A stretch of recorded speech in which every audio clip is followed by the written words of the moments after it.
Yeah. So UCLA blue beat red. Blue beat red. Oh, there it is. But I understand they're not going to accept the results of that particular game, so it's okay. That's funny. Nobody's done that one. You shut up. I heard Dan Patrick talking. What is the most racist thing ever in wrestling history? What is the worst thing? Well, and they've done so many. That's not fair to say what's the worst. Some would say it's the thing that they just had removed, which is where Roddy Piper was in a feud with Bad News Brown at WrestleMania, and he painted half of his body black. So they've had that. They've decided that didn't. But there's more to the story. There's more to the story. By the way, wrestling, if you have to keep explaining it, it's racist. Oh, no, I'm not mitigating it in any way. It's completely racist. It's awful and racist. But I think they pulled a joke on him and told him that the paint would be removable, and it wasn't. So he had to fly across the country with a half black painted body on an airplane. He's carrying there's this image you have of Roddy Piper going back to Portland from New York, and he's got like a giant Mickey Mouse doll or something for his kid, and he's half black. That's maybe the most racist thing ever in wrestling history. Although there's a lot of others for sure. It's almost like they didn't do their due diligence when they bought this library of stuff. It's kind of weird. See, when Peacock fucks up, they just can't move somebody to 3 to 6. It's one of those.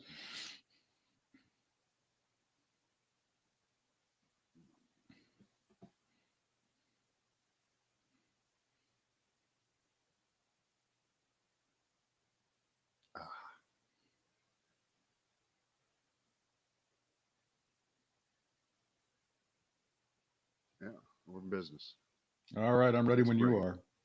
Let's bring it right on the half hour there. Right on the half hour. Perfect. Okay. It is the Brad and Britt cast. Hi, and welcome. It's our first one for this week. We're able to be seen live on video on lots of fun platforms like Facebook, YouTube, the Dumont Network. We got them all. They're all covered.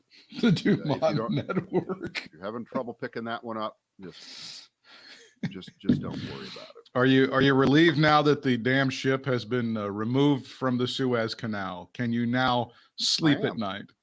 Well, I am, and you know how I'm not the kind of guy that just wants to take credit. Oh yeah, for everything. No, that's not you. Sometimes I just do. Yeah.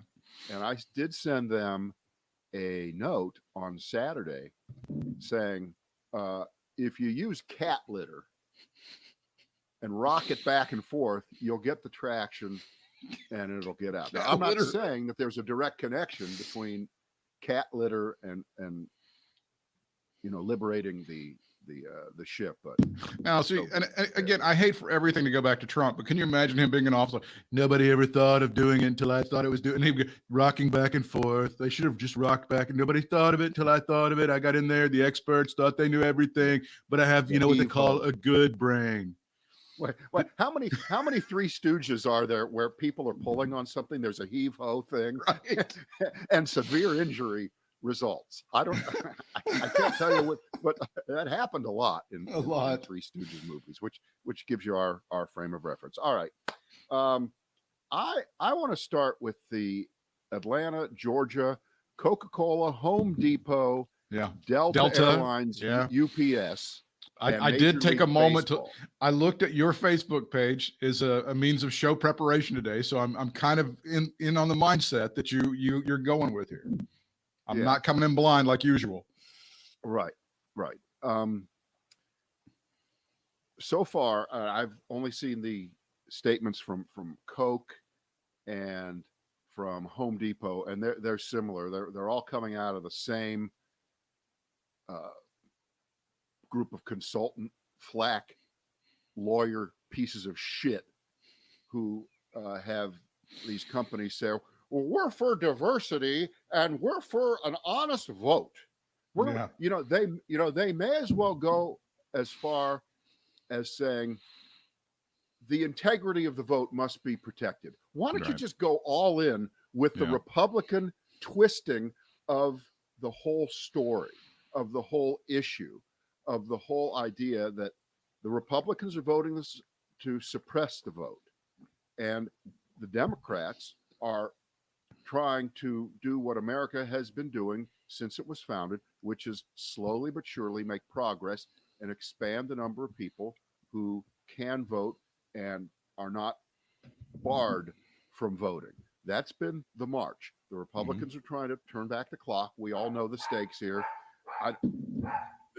Even T-Berry agrees. He's way more upset than those idiots at Coca-Cola are. He's like, even they should be upset about this, and he's the one that's raising hell.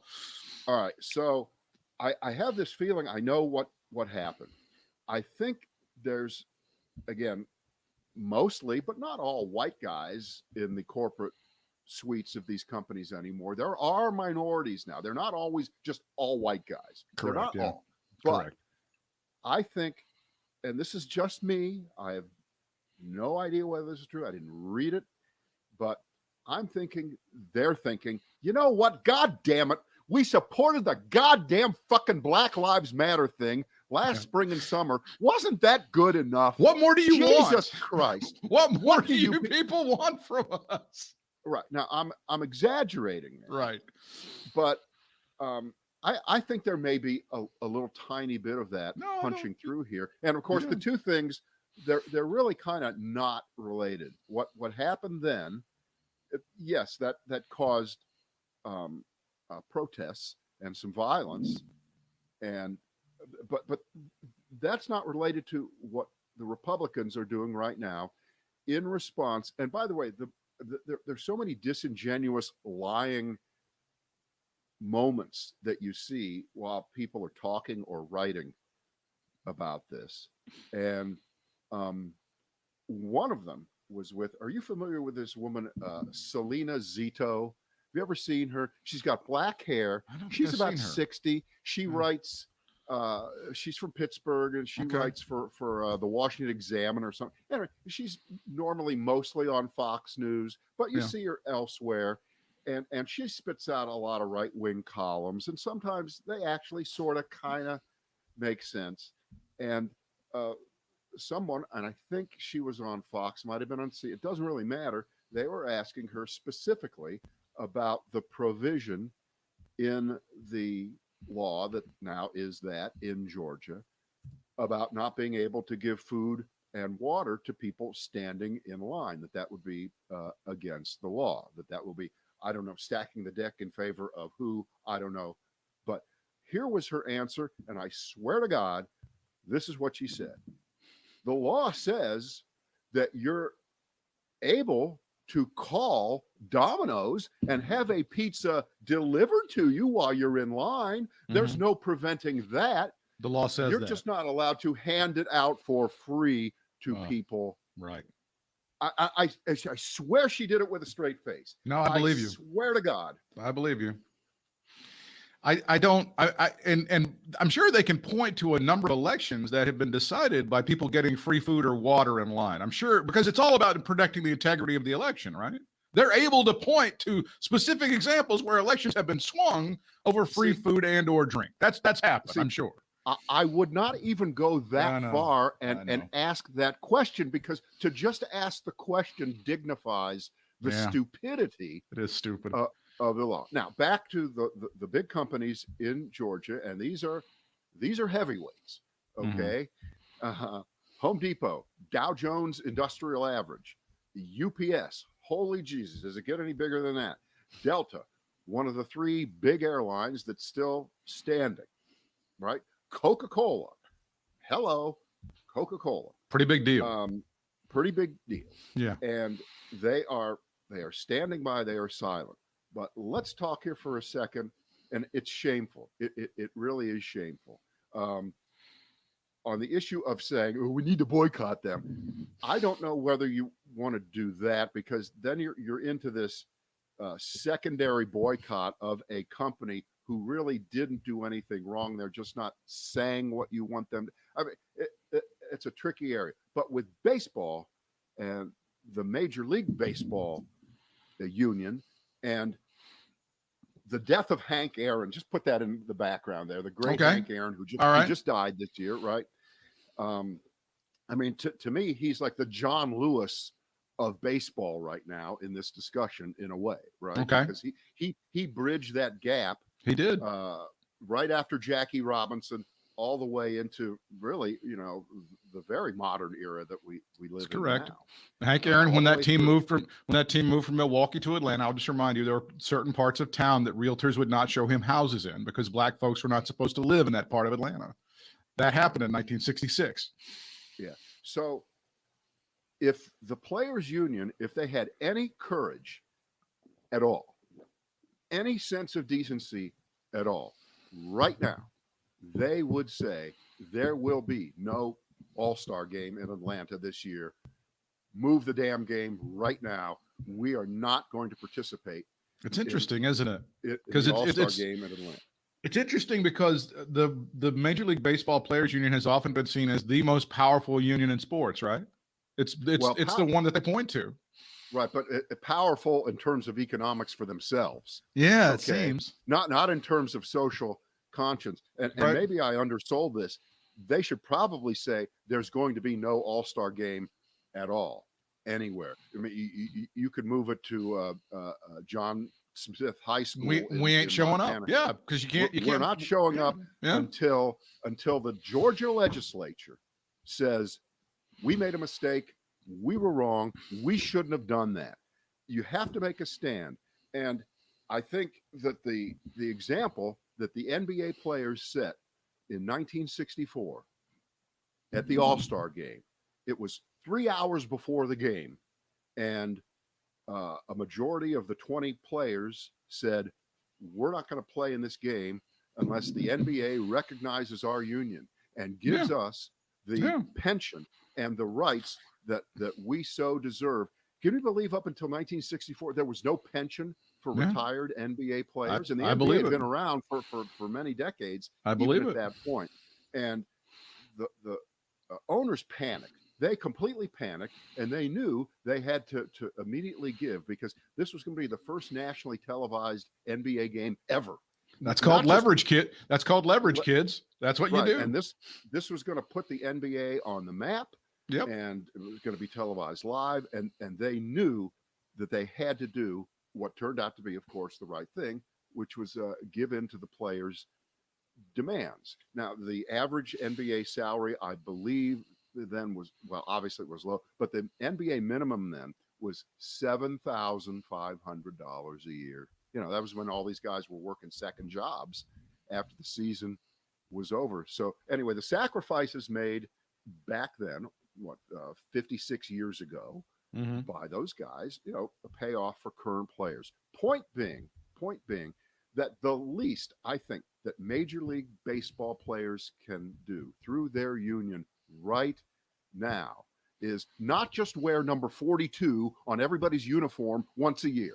Jackie Robinson. That's equivalent now to thoughts and prayers.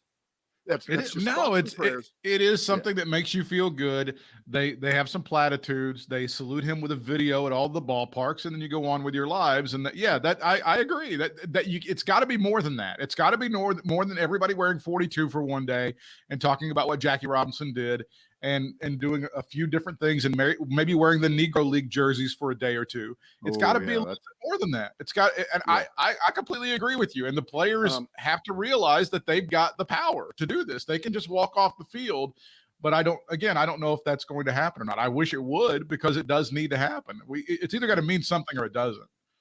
Yeah.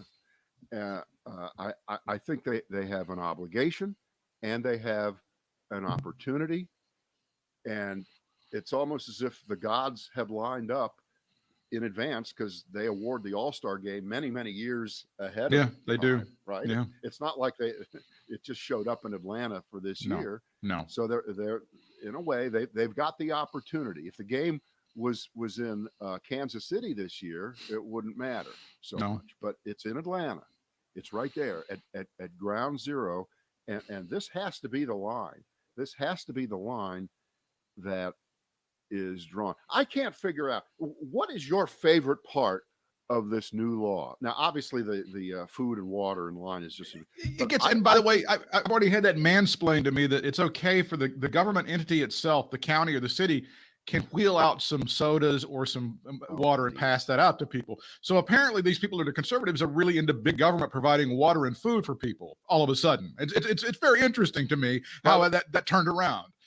Well, but here the answer to that would be, if they had been doing that ever in the past, ever, when there were 12-hour lines for people to vote, I'd go, yeah, you know what? Not a bad idea. But they never did, and they have no intention to now, because we know what the intent of the law is, which is to get people to throw in the towel and not vote in all these precincts, which are the darker the district gets, the blacker the district gets, the fewer the places are to vote, and the longer the lines. And you bring up a great point, because they try to winnow it down to the number of places you can vote, and they orchestrate it so that there will be 8-hour lines for you to vote in. That's what that's the point of it.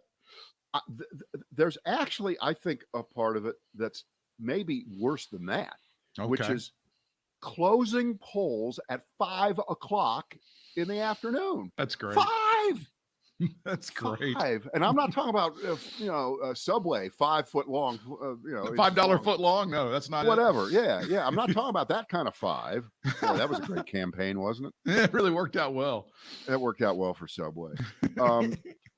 When you watch election return, when we watch them from here, we're in North Carolina. I think our polls usually close officially like at 7:30. Is that right?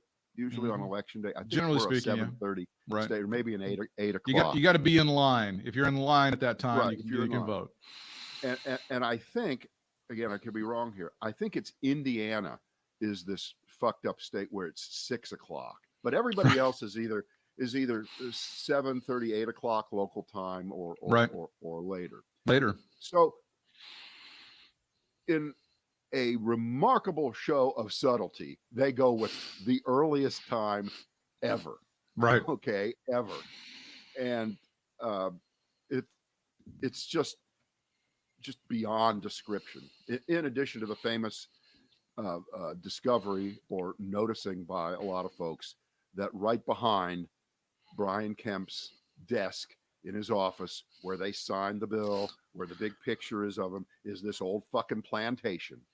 This plantation where it's a coincidence. Work. It's just a coincidence. Right. Exactly. It's just a coincidence. Right. It's just a coincidence. So that's your favorite part of this fucked up thing? I don't know if it's my favorite. It's a nice nugget. It's so obvious. It's just beyond any explanation. And again, to even ask the question, why are you doing it at 5 o'clock? There's no answer to that. We know what it is. We know why you are doing it. And well, in Arizona, they when they went before the Supreme Court, they said it. They said we can't compete. The Republicans can't compete with the Democrats unless we do the shit. And it's the same kind of stuff. So it's not being hidden. Now, the one thing that's in there, and by the way, apparently this was so important. And when Republicans attack Joe Biden and the Democrats right now, for instance, on the $1.9 trillion rescue package that was passed a couple of weeks ago, a lot of the Republicans tried to take credit for different parts of the legislation, the parts that they supposedly, allegedly liked, but still voted against the whole thing because they couldn't swallow it and they didn't want to burden our grandchildren's grandchildren with debt, because that's very important. And we understand that, of course. But if the criticism involved, well, okay, there were parts, why couldn't we legislate these separately? And we know why, because one, Joe Biden only has a 4-year term right now to work with. He can't allow them to delay everything forever. So you have to put it together. I think that's where that word omnibus comes from. Those are the bills that include lots of things that sometimes people say, it's pork, it shouldn't be in there, it's wasteful money. All right. If that is true, and there is a degree of truth to it in terms of, in a perfect world, we would be voting on all these kinds of things separately. But when you have Senator Molasses from Kentucky, whose whole job is to fuck everything up minute by minute, hour by hour, week by week, day by day. Of course, you can't do that. So you got to roll it into one and get all the Democrats on one side of the ship and add Kamala Harris, and you got 51. But if that argument counts for you Republicans on that, why couldn't Georgia put all these provisions in a box, then open the box and take one out at a time, and let's vote on them separate. Let's vote on closing polls at 5 o'clock. Right. Let's see if everybody's okay with that. Yeah. And let's make sure that it's called we're going to close the polls at 5 o'clock. The bill. Bill. And of course, they would never do that. Or the You Can't Give Out Water and Food to People Act of 2021. They can't do that. So they roll it all together. They rushed it through, right? And an hour later, Kemp signs it. And, it's just, but again, as usual, it takes me forever to get to my point. Yes. My point is that there are a couple of parts that are within the bounds of, I can understand why they might want to do that, especially the part about having to show some kind of actual identification connected with getting an absentee ballot instead of this idiotic, and I know we think it's idiotic here, I was always wondering about it, the signature match, as if people who you send your absentee ballot to here in North Carolina, here in Guilford County where we are, when we sent ours in, were they going to look at something I signed 20 years ago to match it to? No, that's bullshit. That was bullshit, right? So it is, and a bunch of other states that are hardly called right-wing states, including I think California and New York, have the numerical matching up to get absentee ballots. So okay, that's in there too. But could have voted on that separately. Would have made more sense. And by the way, that was part of the bullshit that went on in North Carolina when the Republicans went crazy a couple years ago and started with what they called a voter ID law that included all this other shit. It wasn't just voter ID, because when you would present people with the questionnaire, you'd survey them on the different aspect. Voter ID, as it was described then, got pretty favorable. I think it polled in the 70% area, which meant a lot of Democrats said, that's not completely unreasonable. But then they shoved a bunch of other shit in there. They put all this other crap in there. Yeah. Absolutely. They did it here. But Georgia has had the advantage to look at all these other states, including this one, and say, not good enough. And not even close. Plus, remember, the timing here is only associated with the big lie of Donald Trump that the election was stolen from him. Which continues. That lie still continues. Right. Lie still continues. Something has to be done, and it has to be done now. And why does it have to be done? Because there are people who think the election was not on the up and up and it was stolen from him. Of course, the only reason that they think that he had the election taken from him because he kept telling them over and over again. It's this, the circular craziness. So why did the Republicans lose the majority of votes when it came to mail-in voting? Riddle me that. Because he kept saying that mail-in voting was fraudulent. Right. That's why, and he was telling his voters not to do it. But I think even more than that. Yes. Every Republican who won an election in Georgia in November has to question, was my election on the up and up? Right. Well, yeah, it was on the up and up because I won. Of course. Right. Well, but so no election that a Republican wins in a state like Georgia, where someone higher up on the ticket claims there was shenanigans in the process, none of them have a problem with the process, but they ignore their own election. Yep. They pretend that it wasn't the same ballot, right? Mm-hmm. Because as you know, those Dominion machines, they're very sophisticated. They're very Yes. sophisticated. And I would remind everyone that Dominion was not involved with any election in the United States outside of Los Angeles County. I would just remind that, again, I hate to bring facts into this. Stop with the facts. That's part of the reason that they have multi-billion-dollar lawsuits on the table right now against idiots like Sidney Powell, because they weren't involved in any U.S. election outside of Los Angeles County in 2020.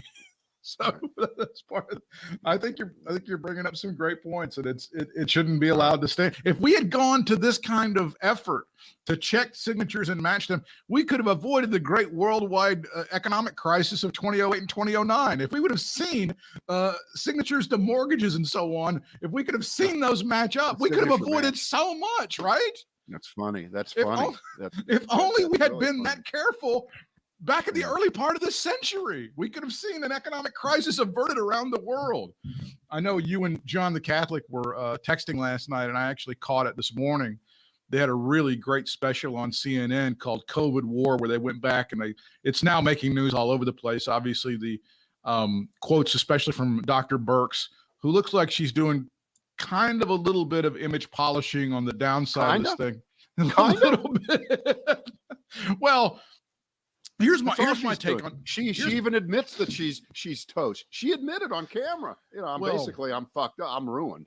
Well, this ruined me. I think it's not a black or white issue with Dr. Birx, with, again, sensitivity, what we just talked about in terms of using the term black or white. I don't think you can just say she was one way or the other on the issue. When you look at that special and you kind of weigh the evidence, I think that there were things that she did that were solid, and I think that there were things that were questionable too.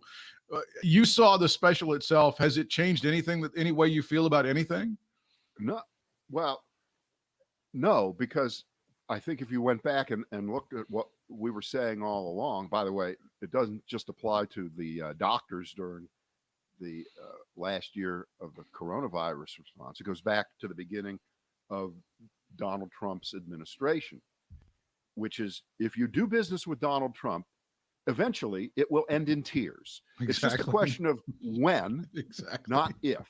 Right. And for Dr. Birx, an esteemed epidemiologist, up until the moment that she took on the position with the administration, and because she was kind of a political appointee doctor kind of person, okay? She was not like Fauci, who was not a political appointee and had been where he's been, going back through 7 presidents, I guess, going back to Reagan. That's correct. Okay, he's been there. So he never really had to fear, quote unquote, getting fired by Donald Trump. That was never going to happen. But I heard it at the rallies. They said fire Fauci at the rally. No matter what. And that being said, I'm half and half on Fauci for not being more explicit in his, he was so careful. Okay. And Dr. Birx, even worse. And I'm sorry, that video of Trump with the hydroxychloroquine and maybe use a little light and all that, and he's turning to her and looking her, and she looks like she just wants to dig a hole in the floor and go beneath it, right? Which she does. And then we essentially got nothing from her on that to directly refute him. I'm sorry, that wasn't good enough. And we can list zillions of people who have said or have written or have let everyone know the reason I don't quit my job in this administration is because I need to be there to protect the country from Donald Trump. I'm the one that knows how to do it, even though he doesn't know I'm doing it, because I'm smarter than him. And if I left, he'd replace me with somebody worse. And she was that person. She's not the only epidemiologist in this country. And she sat there and whined and cried. Oh, when they brought in Scott Atlas, oh, that was really terrible. Well, you know what? Then you should have fucking gotten out there and said, Scott Atlas is a quack. Okay. He's a radiologist and he knows as much about diseases and viruses and vaccines as Jenny McCarthy. Okay. Just to pick a famous person. Bad idea, but I did it. And I'm sorry, by none of these people ever walking out and then saying to the world, this is crazy. This is bullshit. You're going to get millions of people sick, hundreds of thousands killed, and I will not be party to that. And here is what we should be doing. There should have been something, and Trump played his part as the mob boss perfectly. He played it perfectly with these people because they aren't politicians, right? And by the way, he's able to cow professional politicians pretty damn well already. So if you get an amateur in there, right. But I'm sorry, Deborah Birx, this was not her first job. This wasn't her dream job. This wasn't, oh, if I leave this job, I'll never work in this business again. No, if you left that job, you'd be more likely to work in this business again because you'd be held in higher esteem. And I but just, she said, I but Brad, do, she do not buy it. But she said things that pissed off the White House. She said that thing back in August about, for those of you who think you're in a small town or rural area and you think you're safe from this, you're full of crap. And she said the president called her personally on that to yell at her. So she wasn't just kissing his ass or giving the party line. But that's the point. The point is, you know what? You don't yell. I'm Deborah Birx. You don't yell at me, Mr. President. You do not get to yell at me because I'm right and you're wrong. And if you don't get out there and correct it and agree with me, I'm going to tell the world exactly what this phone call was about. You know, I'm sorry. It just doesn't ring true to me. You had a bigger obligation to the country and to the health of the planet than you did to maintaining your position right down the hallway in the White House while, you know, that last year. I'm sorry. I just don't buy it. You're not buying it at all.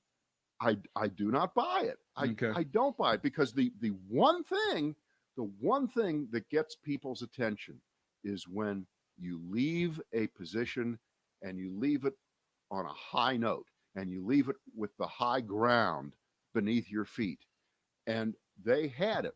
And that moment in the show with Sanjay Gupta as the host there, where she said, Dr. Birx said, well, they allowed me to say whatever I wanted to when I would go on local television or do an interview around the country or go to symposiums. I could say anything I want. I just couldn't say that on national TV. Well, what the fuck is wrong with you? You cannot allow that to be the way it works. Because you know what? I didn't see your interview on KOB TV in Albuquerque last week when you said all the right things. Because on TV, you're sitting there like a sheep and letting Trump trample you. But don't you think don't you think that's necessarily a function of the fact that Donald Trump doesn't watch KKOB in Albuquerque or KGUN in Tucson or whatever? Don't you think that's why they didn't want her doing that? But of course he doesn't see all local interviews. He only knows his own little world. We understand. Well, he knows CNN, MSNBC, and Fox, mostly Fox. But think of the progression there of what you have to do to get someone to protect Donald Trump from the truth about what's going on with this virus. You're going to tell the truth to people who then will get the mixed message from Trump himself and from you when you're on national TV. When you're on Meet the Press on Sunday, suddenly you're very circumspect. You kind of play both ends against the middle. Doesn't matter how pointed and direct the questions were to her. She never gave. She never cracked. We now have someone who knew the truth. We now have the answer to that great right-wing talking point about Dr. Fauci saying not to wear the mask, because he explained that very well. Last March, when he said we don't need people walking around wearing masks, he was trying not to create a run to every store in America as people in hospitals were running out of masks. That's what the point of that was. So you can tell Uncle Frank when he goes off on that next time. Britt, that's why he said that. He said that a million times. He said that. That's been asked of him 100 times. It's very clear now that he wasn't telling people not to wear masks. He was trying not to create a panic, which is something that somebody in the White House who used to be there didn't understand, that whole situation. Anybody now, but to be fair, he also said don't go out and buy a lot of toilet paper either. That didn't work. That just didn't work. Anything else from that special? What about Dr. Redfield? You thought he acquitted himself okay, and some of the other people there? No. Oh, wow. Jesus Christ! You've got criticism for everybody. He's a hack. Oh wow! Just remember that people who were appointed by Trump on almost every level at every position were second-rate hacks compared to people in the past, right? He had second-rate.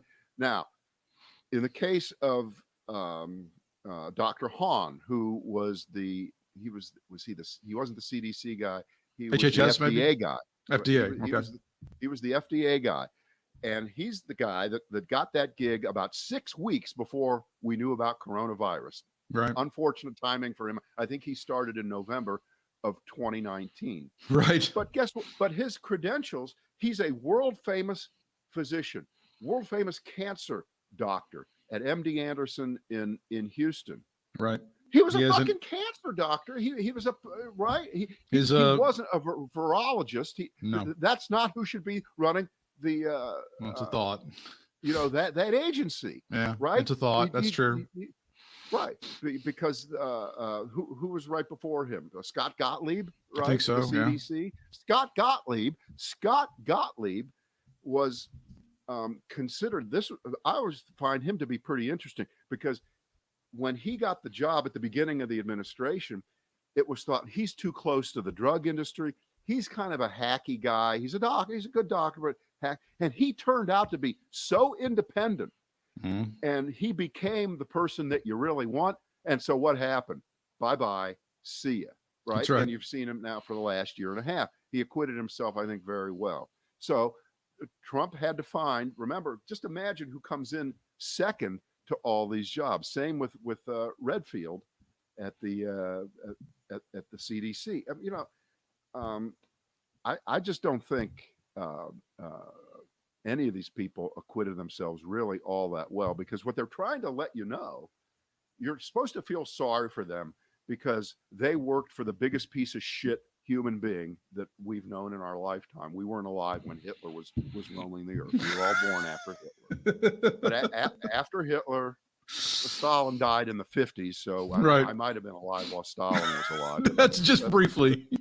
Right. And Ayatollahs but so they were all working under the boot of this horrible person, and they were powerless. They were powerless to do the right thing for the American people in terms of getting the messaging out. And as a result, and I understand it's very difficult with Trump screaming out there about masks and lying about things that he knew were true, that he said to Bob Woodward in February and then lied. I mean, I understand that, but it should be more than just liberals like us reading the fucking New York Times and watching CNN and MSNBC, knowing this was going on, powerless to do anything about it, when the people who were inside and knew that was the truth, they did nothing except tap dance to keep their gigs. Supposedly, but do you also? There were a bunch of other Scott Atlases ready to come in to take a bunch of those jobs. There was an army of Scott Atlases. There was no lack of those guys, an unlimited supply of Scott Atlases. Do you also accept the fact that the lack of transparency with China also contributed to this as well? Do you mean you also have to acknowledge that was part of the problem? Right, but that's just reality. Yeah, that had to be dealt with. Right.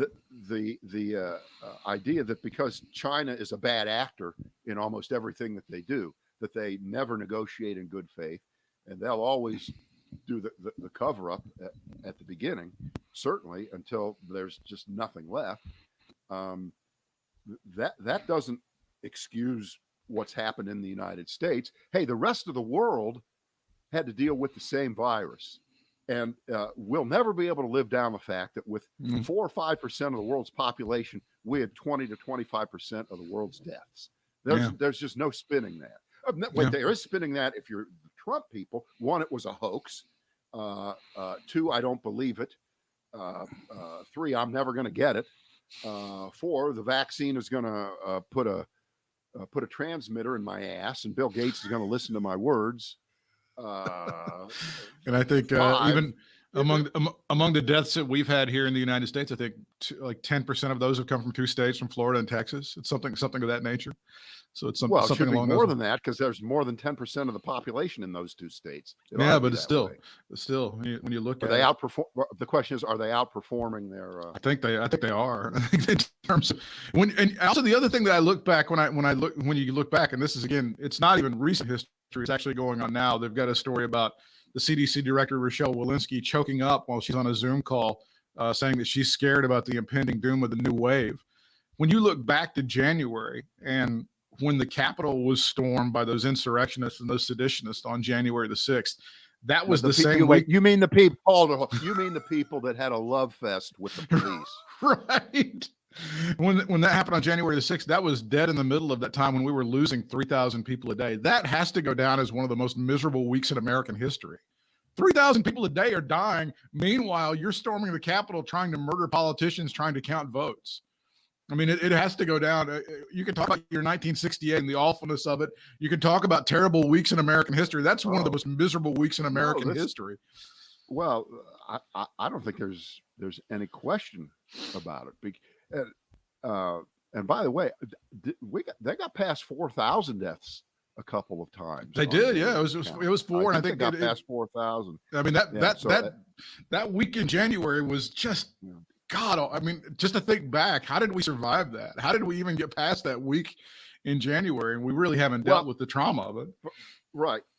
And as you bring it up, remember, when you say that, people who are Trumpers are saying, yeah, that was probably a bad week, but I don't see the big deal. No harm. No foul. Why are you harping on it? Why are you harping on it? And what about Black Lives Matter protests in Minneapolis? What about why aren't you, they have their set of talking points to try to deflect from the fact that for the first time since the War of 1812, which I think was actually in 1815, it was one of those historical weirdo things. It's like the Spanish flu of 1917 was actually in 1918. You see what I did there? It's odd how that continues to be a problem. Did you happen to catch any of the opening remarks in the murder trial of Officer Chauvin in Minneapolis? No, but I've seen some of the clips and the highlights, and I read a column. It's in today's Washington Post by Paul Butler, who's the former federal prosecutor. I think he teaches at Georgetown now. I mean, he's just brilliant. And the setup to try to defend Officer Chauvin is so horrible, and the story behind it, if it sticks, and they can find a juror to buy into the fact that just like in America, the way we used to put rapists on trial, which is to put the rape victim on trial. Right. What was she wearing and all this stuff? Right. Remember when the America was really great when we would do that? This is really about putting George Floyd on trial, not Officer Chauvin. And George Floyd had been arrested, a year and a half or so before what happened last year. In a very similar circumstance, the cops pulled him over, and I don't know why they pulled him over. Doesn't even matter why they pulled him over. You don't need a reason to pull a black guy over, right? No. And, it's usually taillights, but that's even kind of murky. And he apparently grabbed some drugs and put them in his mouth immediately. Okay. And they were really worried that he was going to die right there on the spot. His blood pressure was elevated, and they rushed him to the hospital, and he survived. He was fine, and the charges were dropped. Okay, so apparently some egregious offense like a taillight being out wasn't even enough to pull him over legally. Right, and that was a couple years ago. So the judge in this trial says that's not admissible evidence right now. That's not relevant to what happened in Minneapolis last summer. What happened year and a half before that. And the defense of Chauvin somehow got the investigators in the case to look at the car of George Floyd and look at the police car that was on duty at the time. And suddenly now, after noting that the police car was clean, that it now had residue of fentanyl and some other drugs in it. Mm-hmm. How did that happen? How did they miss it the first time? Somehow, voila, now there are drugs in the police car. So the judge reverses himself and says, yes, you can introduce what happened previously because it matches up so well with what happened this time. Interesting. As if, again, that has any real relevancy. And I contend that it doesn't, because all the people that have looked at the autopsy and have looked at the medical records of George Floyd have said he had not that much of anything in his body. That was not enough. Clearly, the reason he died was because pressure was applied to his neck for 8 minutes. 9 minutes and 29 seconds. 9 minutes, 29 seconds. That's what you're going to be hearing a lot of over the next few weeks. So unless I'm missing it, and Butler lays it out well, that's the this side versus this side. Officer Chauvin clearly killed him. He shouldn't have done that. That went against all police tactics that are supposed to be used. It was illegal. He's guilty of murder beyond any shadow of a doubt. He should go to prison for a long time. Or George Floyd committed suicide. George Floyd just committed suicide underneath the knee of the officer. You have to pick one or the other. There's nothing in between. Well, that's going to be, that'll be it. Right. If I was a defense attorney and we were making a movie about Eric Nelson is the lead defense attorney in this case. Okay. That's the guy. And we were going to go full off the charts, exaggerated. How do you defend what you have to show what really happened? So what I would do is I would get a dog. I would get a dog and I would lay it down and I would put someone's knee on the dog's neck for 8 minutes. And the dog won't have any drugs in the dog. And we'll see if the dog dies or not. That would never be allowed. That would never be allowed to happen. They would never allow a dog to be treated like that. That's the irony of the whole thing. There you go. There you go. That's the irony of the whole situation. I saw Mr. Nelson's opening statement, and he went into how Mr. Floyd tried to conceal drugs from the officers by putting them in his mouth. They found speedballs in his car. He's going to be portrayed as the biggest druggie. That's not a death sentence, you assholes. I agree. I agree with this. I think that's absolutely true. And the prosecution, the state, they tried to lay it out as best they could, but I'm afraid this is going to be one of those. This is going to be a very painful moment for America because people are not going to be able to deal with the reality of what's out there. I think that's what we're setting ourselves up for. I guess. We weren't there. Why wouldn't you, if you're the police and you've got this guy like this, you got him down on the ground, why wouldn't you if it took 4 people, 2 guys on each side of him, take his arms and put them behind him and put the handcuffs on with his hands behind his back? At that point, there's nothing he can do. It feels like it. He has no arms. Yeah. And there's like 5 of you. There's like 5 of you with guns. Right. So they're all just standing there going, essentially. That's what you do. That's how you do it. That's all we have for today. Yeah. That's a pretty good tour de force there of what's going on in the world, I think. Tour de farce. See you guys tomorrow. All right.